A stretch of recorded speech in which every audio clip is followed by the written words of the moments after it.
High court, Hydraa ఇప్పుడు తెలంగాణలో ఇవి హాట్ టాపిక్స్. కూల్చివేతలతో టాక్ ఆఫ్ ది తెలంగాణగా హైడ్రా మారితే ఇదేనా మీ పనితనం అంటూ మొట్టికాయలు వేస్తూ హైకోర్టు ఇప్పుడు మరింత హైలైట్ అయింది.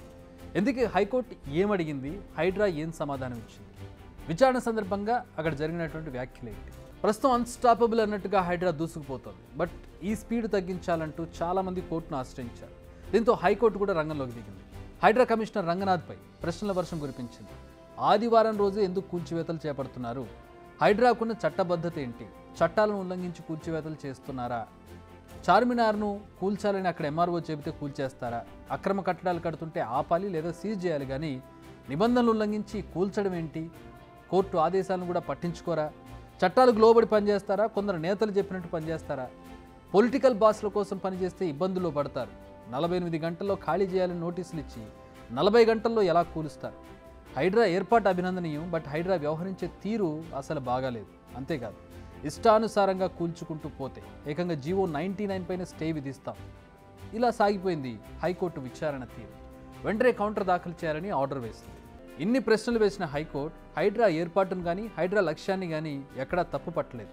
చాలా మంచి లక్ష్యంతో హైడ్రా ఏర్పడింది, దాన్ని చట్టానికి లోబడి వ్యవహరిస్తూ చేరుకోవాలని శుతిమెత్తని వార్నింగ్ ఇచ్చినట్లుగా కనపడుతోంది. గత కొన్ని రోజులుగా హైడ్రా దూసుకుపోయింది, కొంచెం అగ్రెసివ్గా వెళ్తోంది. చెరువులకు సమీపంలో అంటే FTL బఫర్ జోన్లలో అక్రమ కట్టడాలను కూల్చేస్తూ వెళ్తోంది. ఈ విషయంలో ఎక్కడ తగ్గలేదు, ఎవరు చెప్పినా వినలేదు. అయితే రీసెంట్గా కూల్చిన అన్ని కట్టడాలు హైడ్రా పరిధిలో జరగలేదు, మున్సిపల్ GHMC పరిధిలో కూడా జరిగాయి. బట్ హైడ్రా పేరు బాగా నానుతుండడంతో అన్నీ హైడ్రా అకౌంట్లోనే పడిపోయాయి.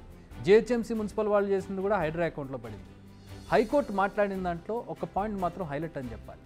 అధికారులు పర్మిషన్ ఇస్తేనే నిర్మాణాలు ప్రారంభమయ్యాయి, అన్ని అనుమతులు తీసుకున్నాకే రోడ్లు వేశారు, కనెక్షన్లు ఇచ్చారు. ఇప్పుడు హైడ్రా వచ్చి నోటీసులు ఇస్తోంది, కూలుస్తోంది.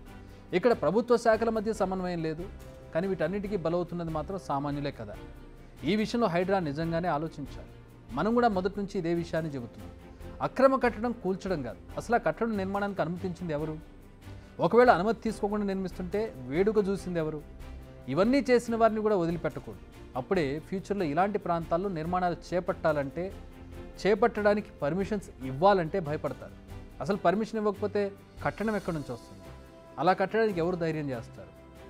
అందుకే ముందుగా పర్మిషన్ ఇచ్చిన వాళ్ళ మీద యాక్షన్ తీసుకోవాలి.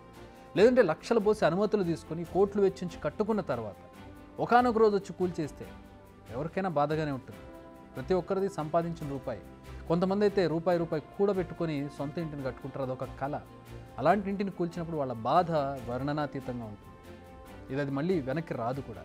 అందుకే ఇకపైనైనా హైడ్రా ఆచితూచి అడుగులు వేస్తే మంచిదని కోర్టు చెప్పకనే చెప్పింది. ఇక నెక్స్ట్ మూసీ సుందరీకరణ ఉంది. ప్రభుత్వం దీన్ని ఒక ఛాలెంజ్గా తీసుకుంది.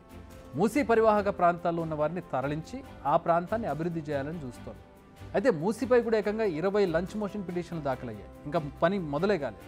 దీనిపై కూడా హైడ్రాను ప్రశ్నించింది. అయితే మూసీ ప్రక్షాళనకు హైడ్రాకు సంబంధం లేదని రంగనాథ్ తేల్చి చెప్పారు. కానీ ఒక్క విషయం మాత్రం నిజం, ఒక్క రోజులో హైదరాబాద్ను మార్చలేము, దానికి చాలా టైం పడుతుంది. ఇది ప్రజల జీవితాలతో ముడిపడి ఉన్న విషయం కాబట్టి హైడ్రా కూడా ఆచితూచి ఆలోచించి అడుగులు వేస్తే మంచిగా ఉంటుంది. బిగ్ టీవీ అవుట్లుక్ కథనాలు నచ్చితే వెంటనే బిగ్ టీవీ ఛానల్ ను సబ్స్క్రైబ్ చేయండి.